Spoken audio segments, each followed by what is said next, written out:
Les animaux font depuis toujours partie de l'alimentation humaine. Au commencement, les humains chassaient les animaux dans la nature, puis il y a environ 10 000 ans, ils se mirent à les élever. Les animaux nous fournissent bien plus que de la viande.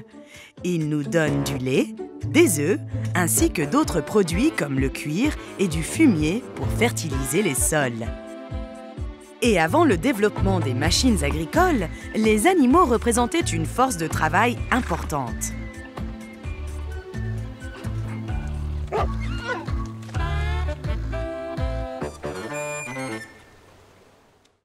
Actuellement, plus de 300 millions de tonnes de viande sont produites chaque année. C'est l'équivalent de 55 fois le poids de la grande pyramide de Gizeh.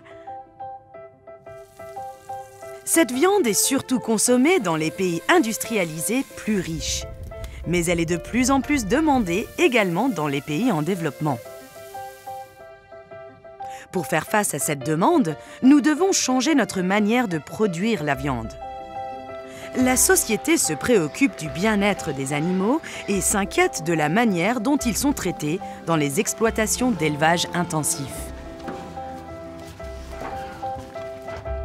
Ces exploitations intensives n'ont plus rien à voir avec le fermier entouré de ses bêtes des anciens livres d'images.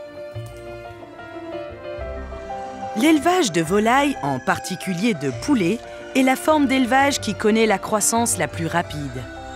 Pour maintenir les prix au plus bas, les poulets sont souvent élevés par milliers dans des hangars où la lumière du jour ne pénètre que peu ou pas du tout. Parce qu'elles sont soucieuses du traitement des animaux, certaines personnes choisissent d'acheter des poulets fermiers, c'est-à-dire qui peuvent courir en liberté une partie de la journée, ce qui exige des terrains plus grands et augmente le prix des poulets.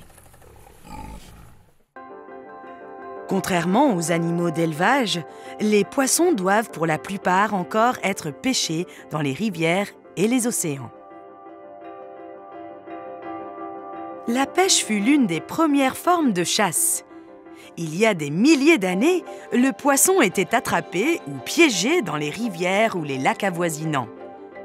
La mer a elle aussi de tout temps offert aux pêcheurs des poissons, des crabes, des poulpes et d'autres créatures marines en abondance.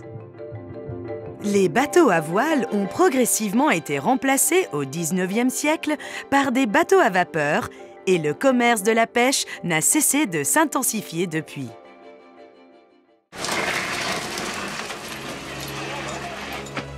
Au cours des 100 dernières années, l'industrie de la pêche a crû si vite et dans une mesure telle que les scientifiques s'inquiètent aujourd'hui de la surpêche et de la diminution des stocks de poissons.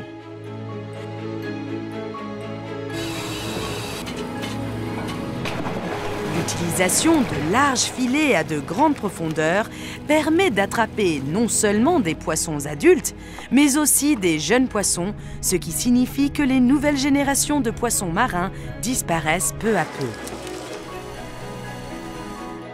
Si la pêche mondiale se poursuit au rythme actuel, rien ne dit qu'il y aura encore assez de poissons à l'avenir.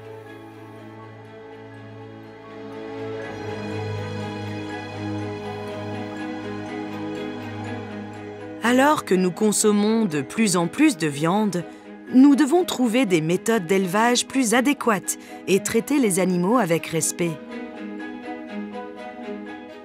Et peut-être encore plus important, nous devons faire en sorte que la diversité des animaux dans nos fermes et dans les océans ne soit pas détruite par notre demande apparemment insatiable de viande et de poissons.